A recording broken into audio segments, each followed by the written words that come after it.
Hi guys, ay kasubong sa Bulod dos no sa lugar ni Manliboy.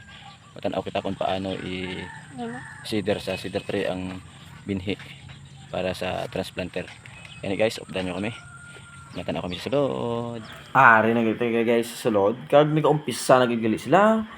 Ang una nila ginaobra guys, amo niyang pagbutang sang abo sa cedar tree.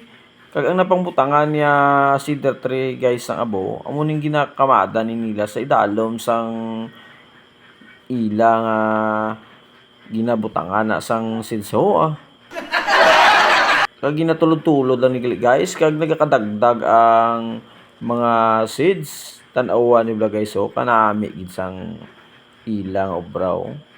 Kaduwa gid nila guys pag yan para magdamol-damol ang mga seeds. Pagkatapos na ginatulot ang puka nila guys ang abo para dasi kuno magtubo Sa pila na gani guys ka tre nga sampaw-sampaw ang ila ginubra, kinakulo kamada na lang din nila guys sa kilid para makaubra naman sang iban.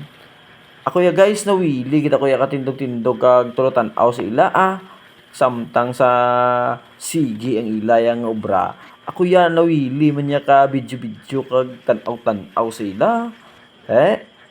Basi sa ulihim la makaobra man tadi sila Amo na gani ni guys natapos na nila kag amo na ni tanan ang apat ka sako nga binhi. Mahulat na lang kami sang pila ka adlaw para i-transplanter na. Amo gani tanan guys. Thank you for watching.